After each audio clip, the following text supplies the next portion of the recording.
Jelang rencana kenaikan BBM jenis Pertalite dan Solar, aktivitas sejumlah stasiun pengisian bahan bakar umum atau SPBU di Kabupaten Aceh Besar masih terlihat normal. Pihak SPBU menyatakan masih rutin menerima distribusi kedua jenis BBM tersebut dari pihak Pertamina.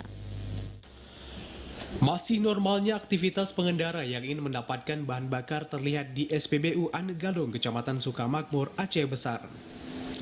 Hingga Selasa kemarin, tidak terlihat antrian panjang kendaraan untuk mendapatkan bahan bakar minyak khususnya jenis Pertalite dan Solar. Meski demikian, kepadatan kendaraan terlihat di pompa pengisian untuk jenis bahan bakar Pertalite dan Solar. Sementara itu, pompa pengisian untuk BBM jenis Pertamax dan Pertamax Dex terlihat sepi. Pihak SPBU mengaku masih rutin menerima pasokan BBM khususnya jenis Pertalite dan Solar.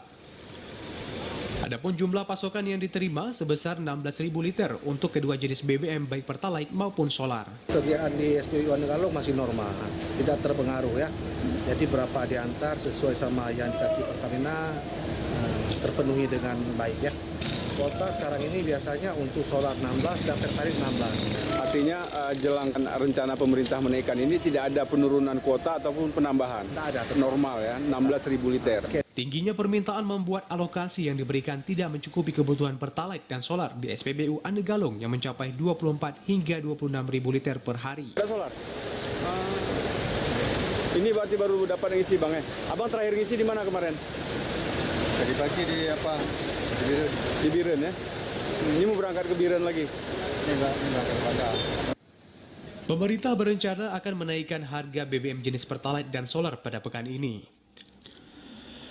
Kondisi ini menyusul subsidi kedua BBM jenis ini yang mencapai 502 triliun rupiah dan dinilai membebani keuangan negara. Dari Aceh Besar, Arman Konadi, TVRI melaporkan.